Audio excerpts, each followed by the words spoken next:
यादी म्हणजे काय, कोणाला सरकारी नोकरी लावायची नव्हती, ठेकेदारी नव्हती, त्याच्याकडून माणूस मंडळांनी पैसे घेतले बुवा, त्याच्यात कोट्यावधी रुपये आणि काय 50 लाख रुपये दे, 5 रुपये दे, हे तर भिकाऱ्याचे धंदे आम्ही केले नाही, करत पैसे दिले, पैसे दिले.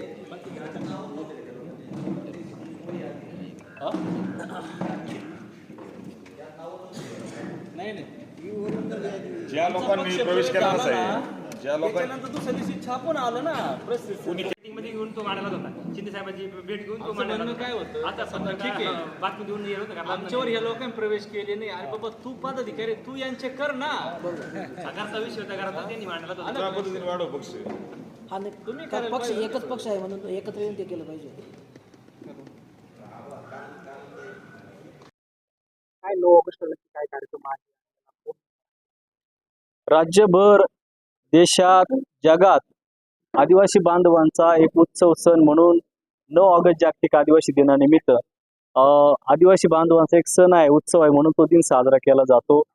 दरवर्षी महाराष्ट्रामध्ये या दिवशी आदिवासी समाजातील आमचं जे काही आराध्य दैवत आहे, आद्य क्रांतिकारक राघोजी भांगरे, क्रांतिकारक राया ठाकर, भगवान बिरसा मुंडा, वीर एकलव्य या सहित अनेक क्रांतिकारकांचा जयघोष या 9 ऑगस्टच्या दिवशी राज्यभर आम्हा सर्व आदिवासी बांधवांमध्ये बघायला मिळतो.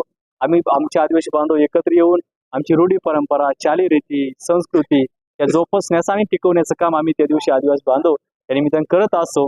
आम्हाला ह्या गोष्टीचा अभिमान आहे का राज्यात आमच्या क्रांतिकारकांचं नाव निघतं, जयघोष होतो.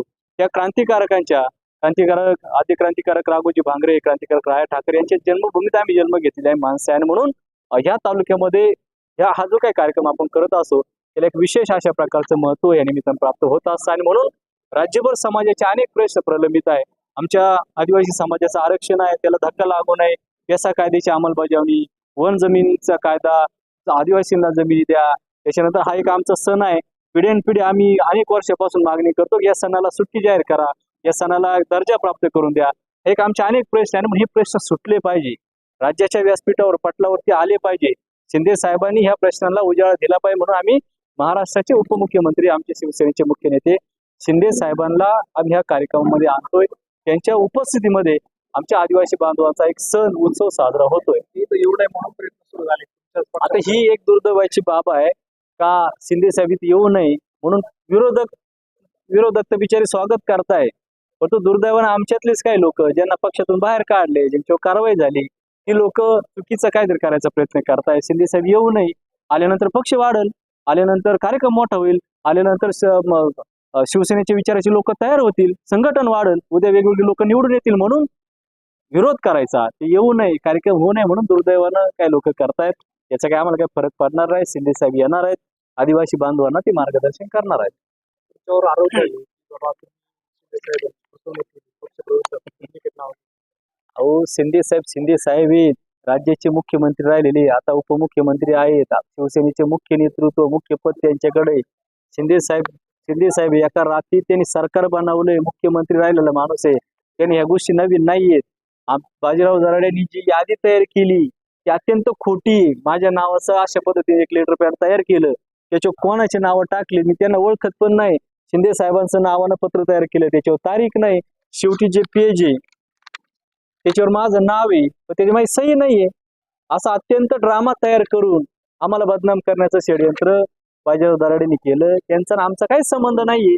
4 महिन्यापूर्वी त्यांना त्या पदापासून मुक्त केलेले, त्यांच्यावर कारवाई केलेली. त्यांचा आमच्या अकोले विधानसभा मतदारसंघातील कार्यक्षेत्राचा पक्षाचा संबंध नाही.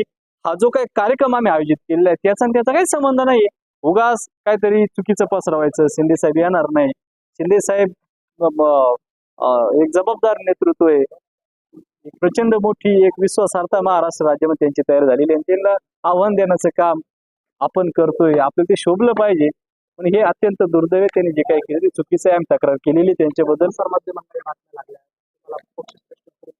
आम्हाला विचारणा झाली, आमची बैठक झाली शिर्डीमध्ये, पक्षाचे सचिव आले होते, त्यांनी सांगितलं की बाबा असा काय प्रकार समोर आलाय, त्याची सत्यता काय आहे. ज्यांनी आम्हाला विचारलं, शिवसेनेचे पक्षाचे सचिव राम रेपाळे साहेब आमच्या पक्ष प्रवेशाला होते, शिवसेनेचे मुख्य नेते उपमुख्यमंत्री एकनाथजी शिंदे साहेब आमच्या पक्ष प्रवेशाला होते. अजून याच्यापेक्षा काय दाखवायला पाहिजे. शिर्डीची चर्चा झाली त्यावेळेस आपल्यातले आपले कोण कार्यकर्ते शिवसेनेचे सगळे प्रमुख पदाधिकारी आमचे तालुका प्रमुखांपासून तर उपतालुका प्रमुख जिल्ह्यातले जे काही युवसेने असेल बाकीचे सेलचे पदाधिकारी सगळे पदाधिकारी तिथे उपस्थित होते. ते सर्वांनी तक्रार केली की बाबा पक्षात राहून पक्षाची बदनामी करणं योग्य नाही. योग्य तो कारवाईचा पगड आपल्याला उचलावा लागेल. ते निर्णय घेतील त्यांच्या सराव. कारवाई झाली. ती ऑलरेडी झालेलीच आहे 4 महिन्यापूर्वी. फक्त थांबायला लावलं होतं की बाबा आराम करा. आता आरामाची गरज भासत नाही त्यांना. डायरेक्ट त्यांना काहीतरी ऍक्शन घेणं गरजेचे म्हणून ते अशा पद्धतीने वागताय.